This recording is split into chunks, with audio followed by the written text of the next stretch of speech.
Welcome to Sleepy Chronicles. Whatever today brought you, the noise, the rush, the things that didn't go the way you wanted, you can set all of that down now.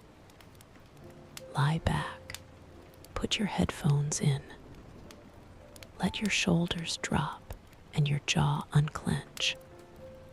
This is your time, and there is nowhere else you need to be. If you enjoy what we do here, quiet voices, slow history, and the kind of stories that make your eyelids feel heavier with each sentence, please take a moment to like this video and subscribe. It costs nothing and means quite a lot. And let us know in the comments where in the world you're listening from. We read every single one. Tonight, we're going to London, 1812, the height of Regency, England. You've just inherited a fortune, a name, and a set of expectations you're not entirely sure you can meet. So get comfortable. We'll take it from here. You wake before the house does. Not because you want to. Because the silence is wrong, too clean, too still. No creak of wooden stairs. No wind through the gap under the door. Just the quiet of a Mayfair townhouse and the faint smell of beeswax and someone else's lavender. Margaret is already in the room. She sets the basin on the washstand, lays out the towels, turns to the wardrobe without a word. Just the efficiency of someone who knows how much needs to be done before 9 o'clock. Mrs. Alderton arrives without knocking. "We are calling on Lady Forsyth today," she says. 11:30. Not a moment before, not a moment after. And we will be wearing the white. Margaret is already reaching for the gloves. They arrive on a small silver tray. White kidskin, buttoned at the wrist, so fine you can see the shape of your fingers through the fabric. You grew up wearing wool thick, the kind that kept out the cold. These are not that kind of glove. The left one goes on first. Your fingers resist, then relent. The button requires Margaret's assistance, which she provides without comment. The right one is worse. You sit very still and let her fasten it. "Your wrists," Mrs. Alderton says pleasantly, "should barely move when you walk. Think of them as decorative. Decorative, you file it away beside everything else she has told you this week. Chin level, not lifted, lifted reads as arrogant. Eyes forward, not curious, curious reads as provincial. Smile, but not with your teeth. Laugh, but only if someone else laughs first. You are learning that being a lady in Regency, England, is less about what you do and more about what you successfully conceal. On the walk over, Bond Street unfolds beside you, carriages, footmen, Women in bonnets, so elaborate they resemble architectural projects. Everyone is looking at everyone else, not rudely, not openly, just the constant inventory of a world that runs on information. You keep your chin level, your wrists decorative. Lady Forsyth's drawing room is warmer than is comfortable. 3 women are already seated. You know one vaguely, but cannot place her name. A problem you resolve by smiling with great warmth and saying nothing specific. The second is Lady Forsyth herself. The third sits apart, near the window, with a cup of tea she hasn't touched. She looks up when you enter, not the quick assessment of dress and companion, but the way someone does when they were already watching the door. Her name, you learn, is Miss Clara Vane. Conversation moves through its paces. The weather, a recent assembly, someone's new carriage. You answer when spoken to. Ask one question at exactly the right moment. Beside you, Mrs. Alderton's posture eases by a fraction. Then Lady Forsyth says, with perfect pleasantness, "And of course, you've only just come up from the country. Your first proper season in London. The room doesn't change. The tea keeps steaming. Mrs. Alderton keeps smiling. But the silence that follows lasts one beat too long. You hear it. You feel certain everyone hears it. Across the room, Miss Clara Vane sets down her cup. Her eyes move to you, not unkindly, not with amusement. Something more careful than either. She is watching to see what you do with the next 5 seconds. You smile. You say yes, your first season, quite an adjustment. London is extraordinary. The conversation moves on. Outside, the air is sharp after the warmth of the drawing room. Margaret walks 2 steps behind. Mrs. Alderton is talking about Lady Forsyth's new wallpaper. You pull on your left glove, which had loosened during the visit. The kidskin has softened, shaped itself to your hand. The button closes easier than this morning. You think about Miss Clara Vane's eyes in that one beat of silence. Not what they meant, not yet, just that they were there. You wake to the smell of ink, not beeswax, not lavender. Ink, sharp, familiar, slightly chemical, drifting up from somewhere downstairs where the morning post has already arrived and is waiting for you with the patient menace of unfinished business. Margaret has laid out your dress before you've asked. The escritoire is ready. A fresh quill, a new pot of ink, a small stack of correspondence tied with a ribbon that someone, Margaret, probably has already unknotted and retied into a more presentable arrangement. You sit down. You pick up the first letter. Mrs. Alderton appears in the doorway.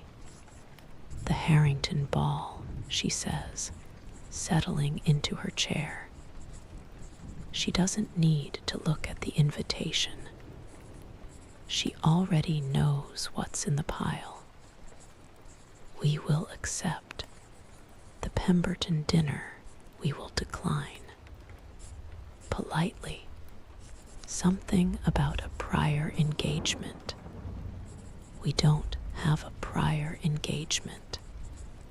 We will by this afternoon.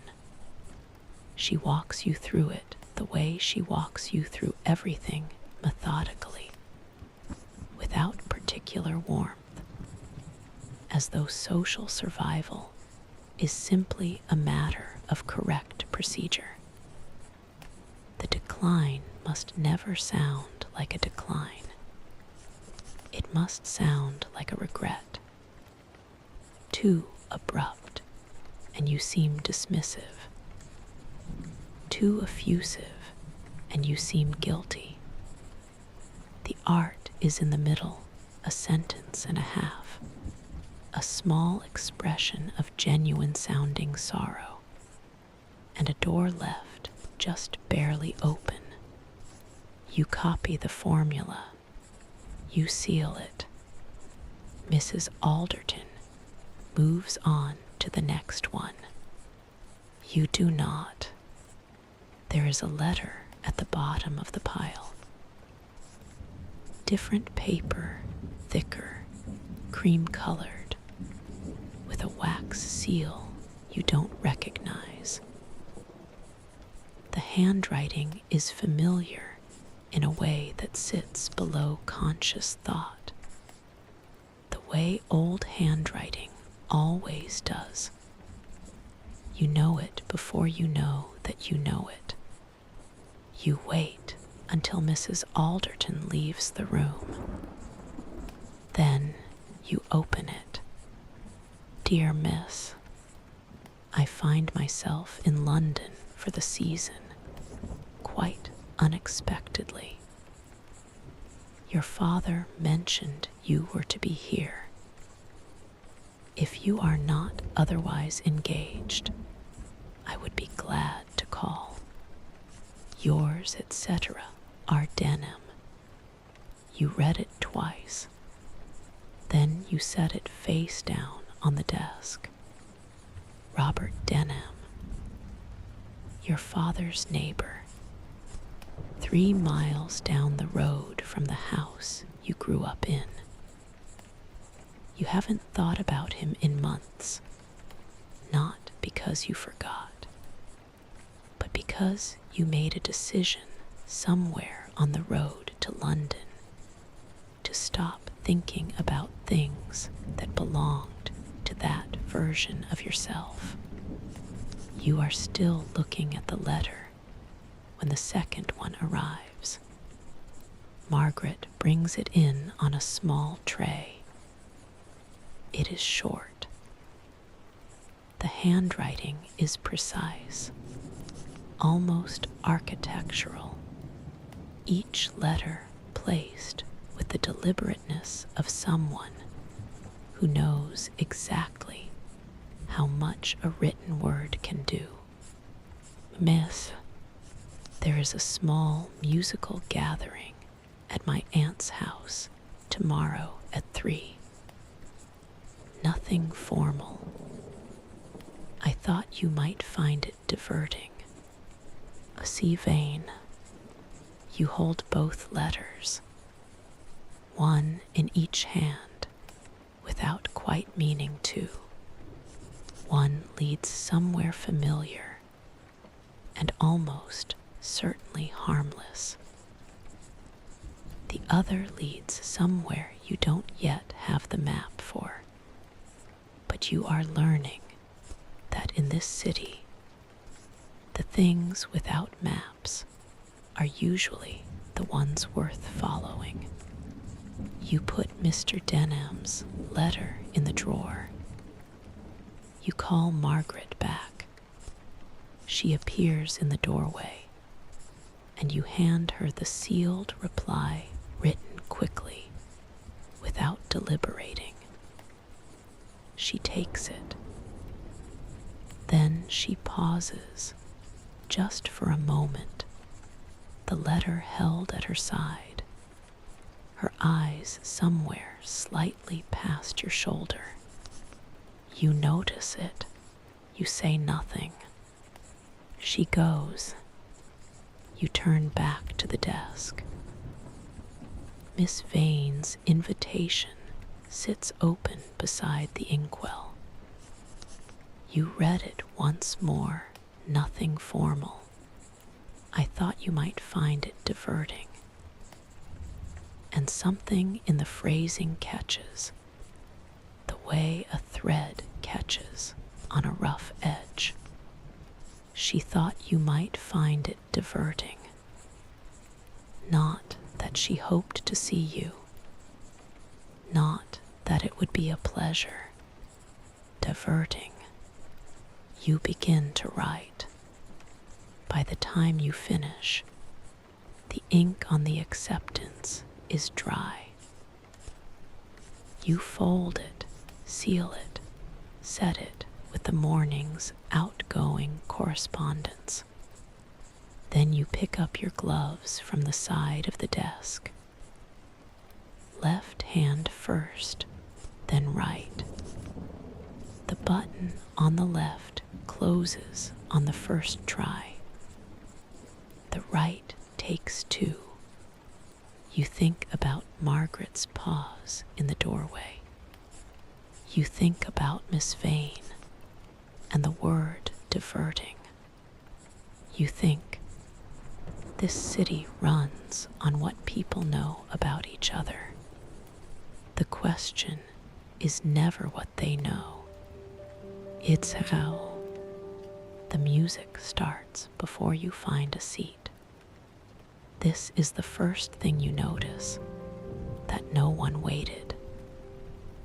The pianist is already 3 bars in by the time the housekeeper shows you to the door of the music room.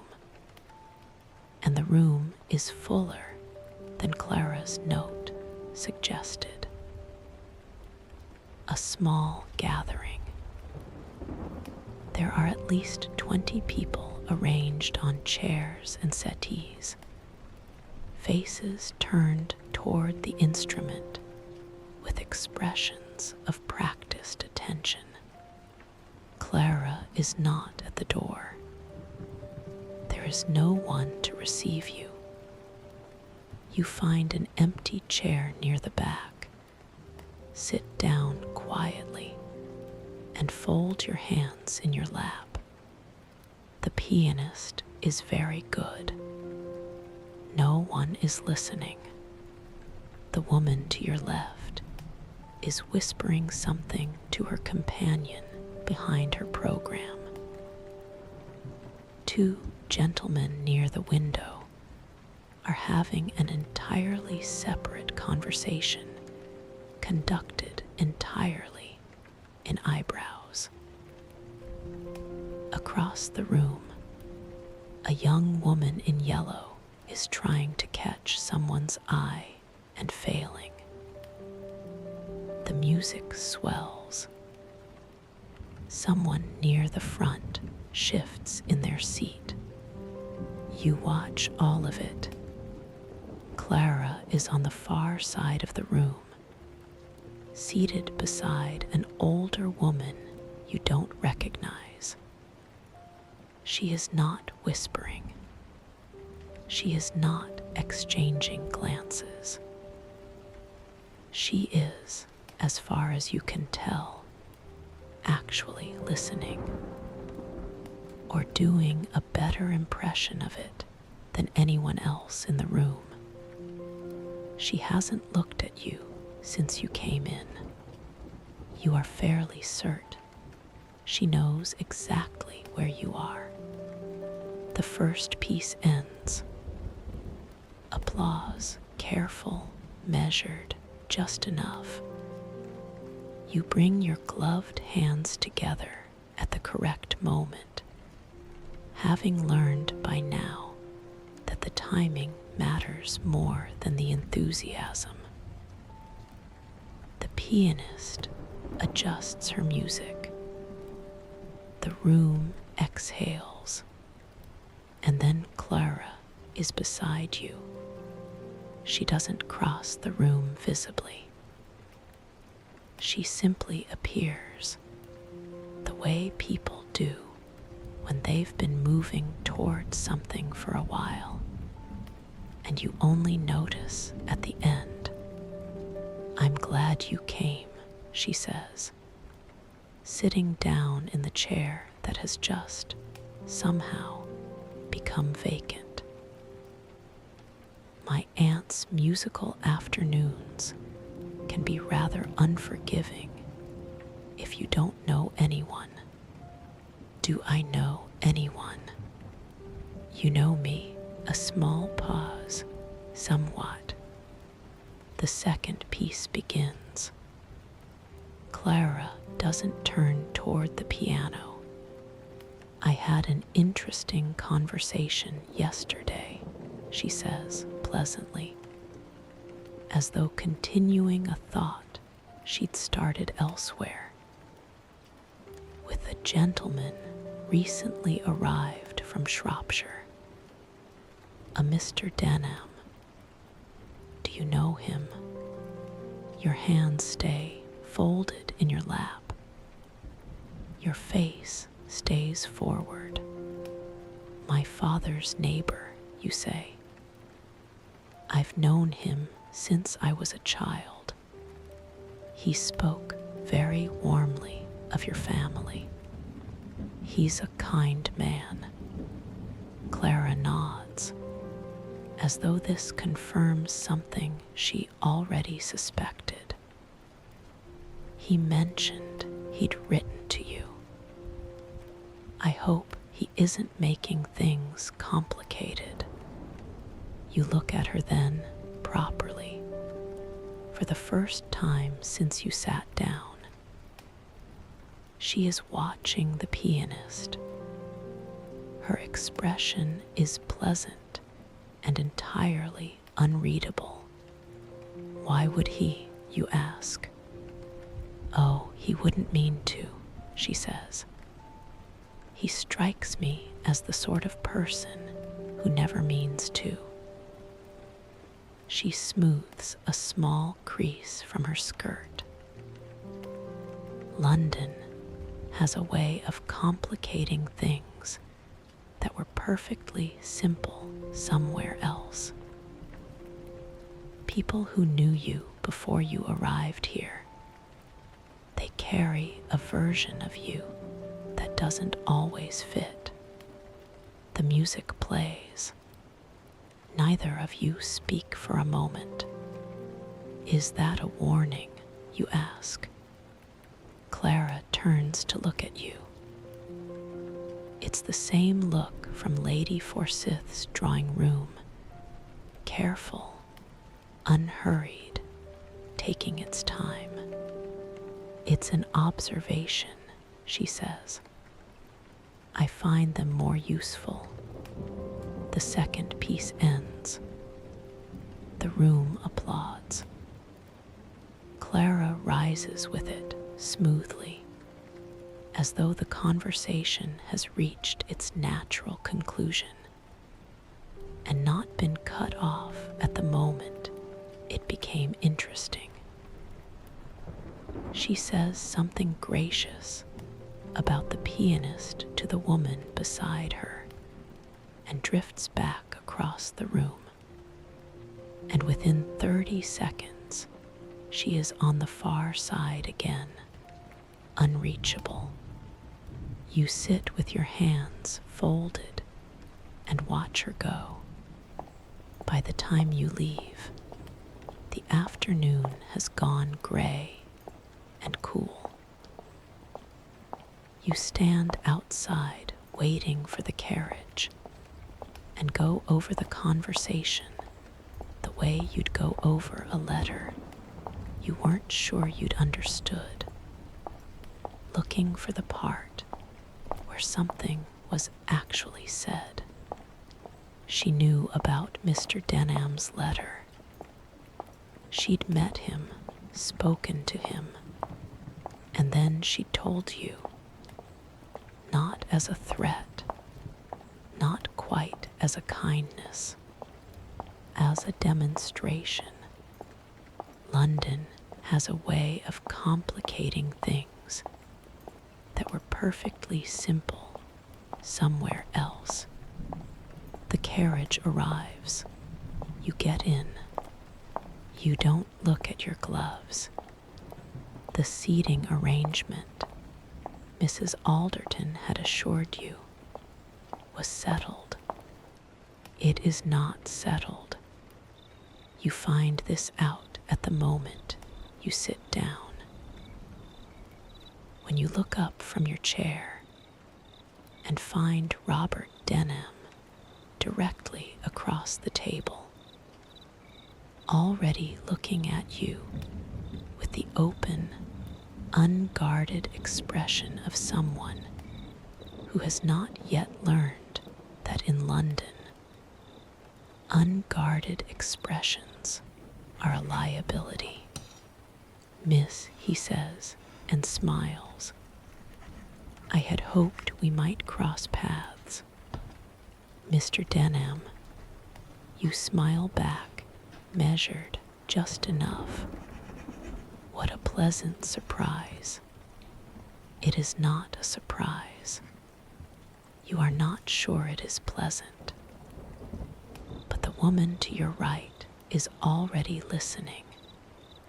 And the first rule of a dinner table, the one Mrs. Alderton drummed into you before you even arrived, is that the first exchange sets the temperature of the entire evening.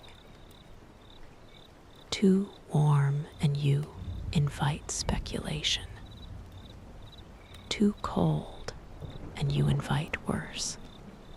You find the middle. You hold it. The soup arrives. Conversation breaks into smaller currents. The Harrington Ball, a recently published novel. Someone's opinion of the new theater season, delivered with the confidence of someone who hasn't attended in years. You speak when spoken to. You ask one question of the woman to your left and let her carry it for 10 minutes.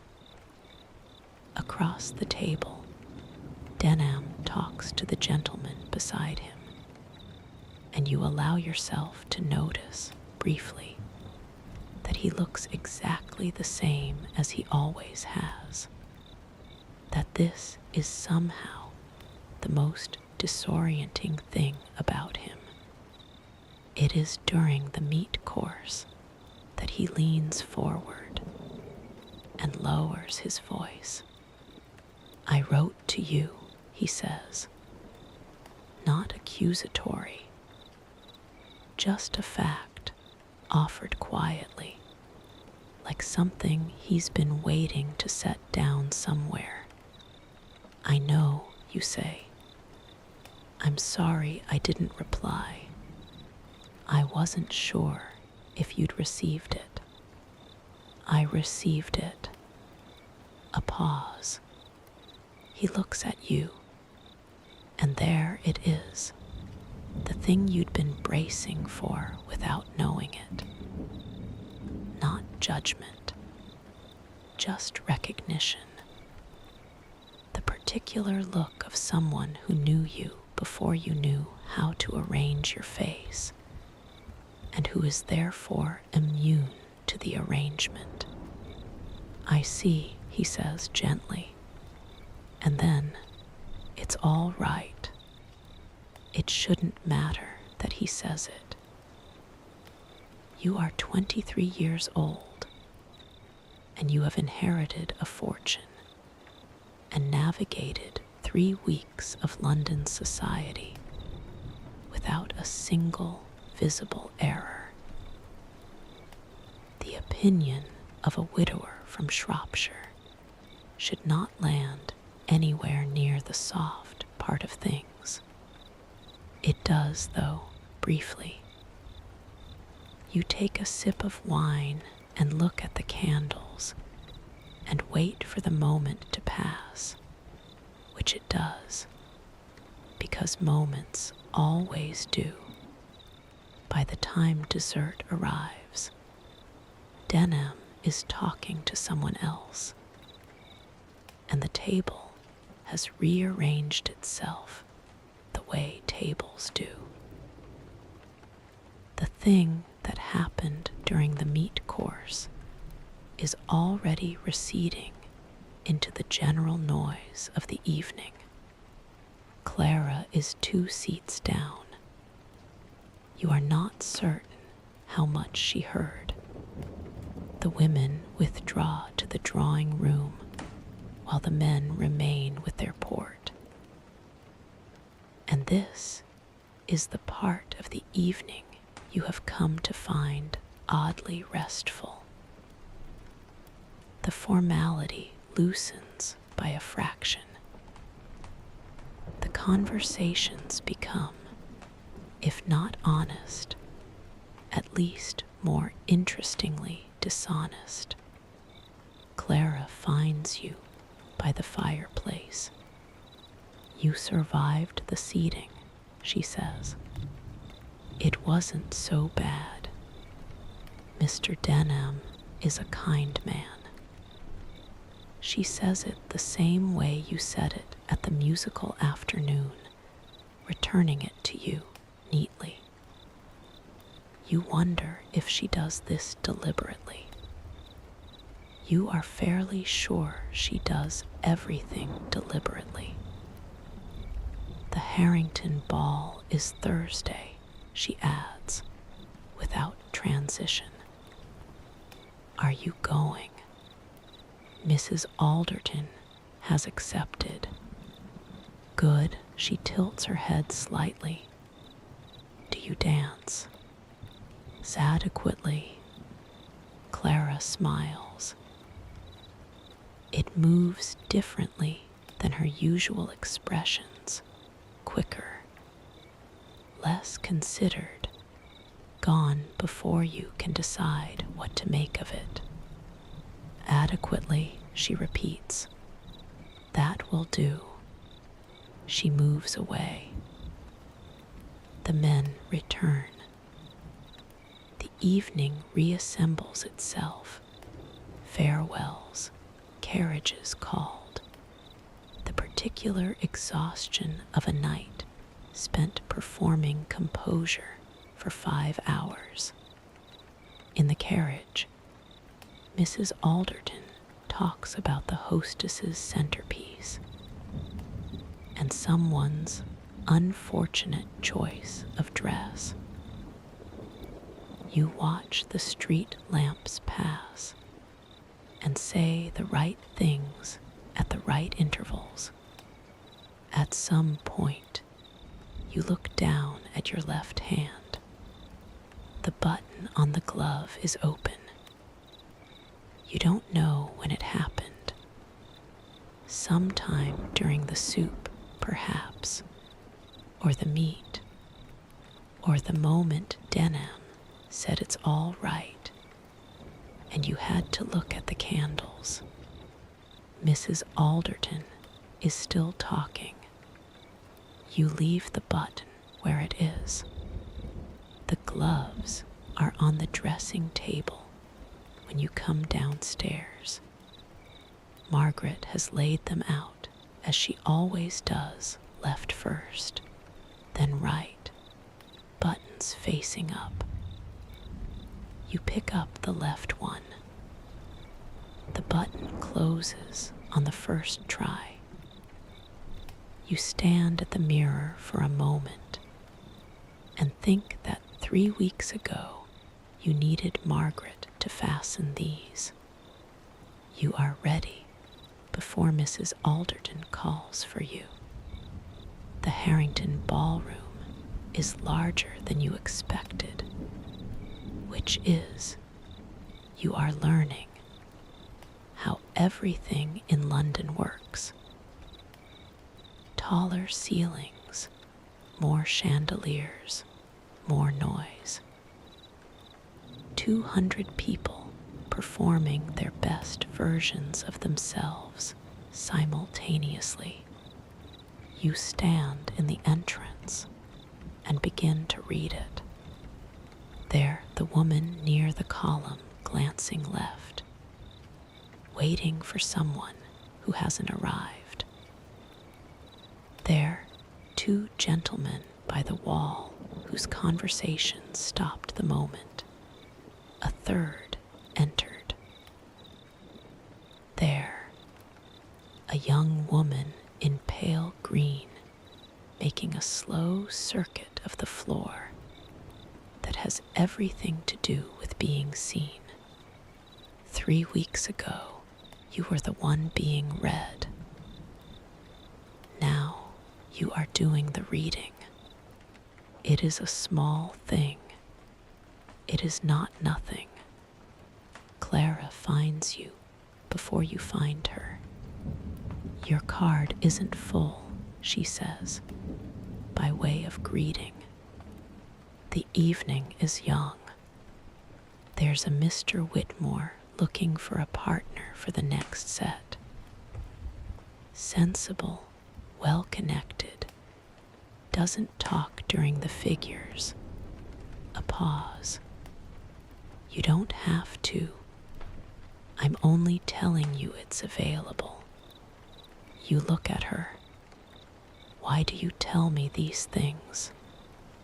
Because someone told me, she says, when I had my first season, and it mattered. She says it the way people say things they've decided to say before they can change their minds. I don't always know why I do what I do, but that one I know. The music begins. She moves away before you can answer. You dance 3 sets, your own choices. The figures are familiar now, no longer requiring thought, and so you are free to notice other things.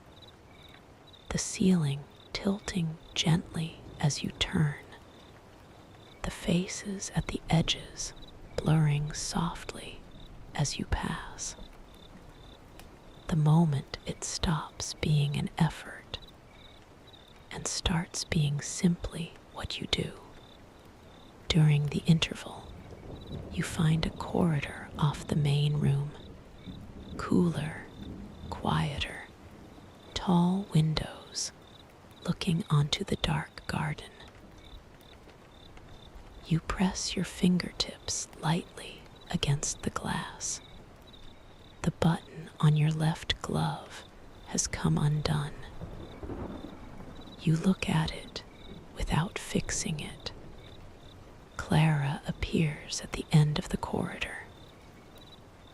She comes and stands beside you, and you both look out at the garden, dark and still.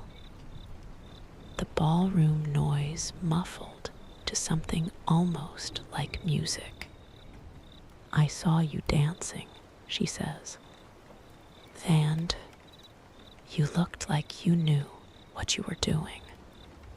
Outside, something moves in the garden, a branch or the wind. The first season is the hardest, Clara says quietly. More to the window than to you. Not because of the rules. The rules are learnable. It's the other thing deciding which version of yourself you're going to be when everyone is watching. She stops. I got it wrong the first time. I came back the second season and started again. You don't ask what wrong looked like.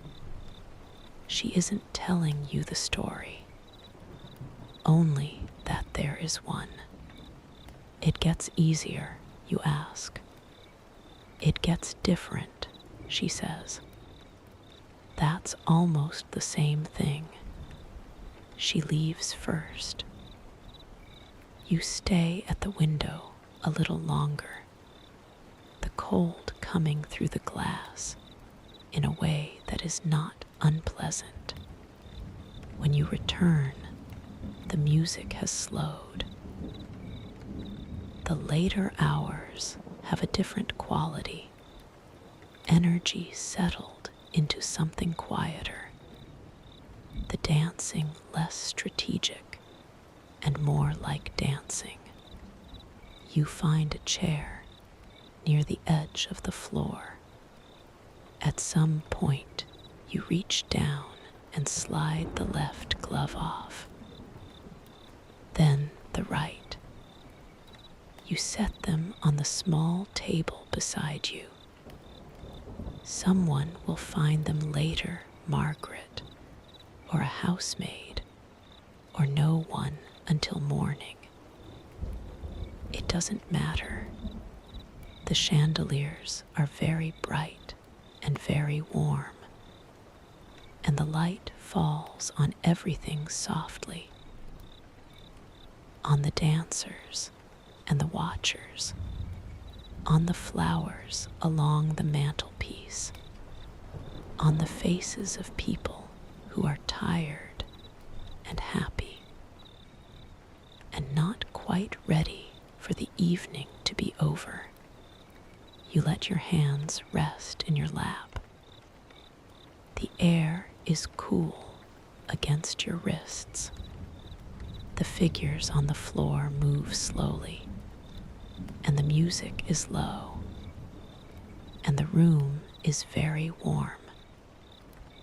And you find that your thoughts are beginning to drift, not to anything in particular, just outward, loosening, the way thoughts do when the body finally decides it has done enough for one evening. Clara, somewhere across the room. Mrs. Alderton, nodding to someone she's known for 30 years. The dark garden outside the corridor window.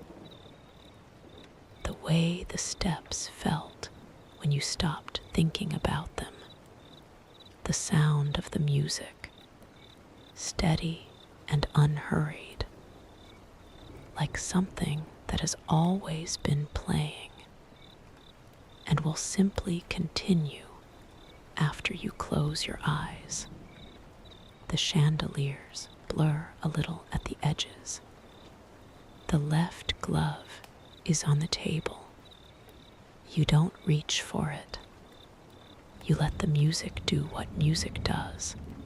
In the end, fill the spaces between things, soften the edges, carry you somewhere between here and sleep, where nothing needs deciding and nothing needs arranging, and the only thing left is the sound and the warmth and the long, slow exhale of a night that is almost over. Somewhere, a door opens onto a garden. The air comes in cool and quiet, and that is the last thing. If this is the kind of story that helps you rest, the quiet kind, the slow kind, the kind that asks nothing of you except to lie still and listen, we'd be glad to have you stay.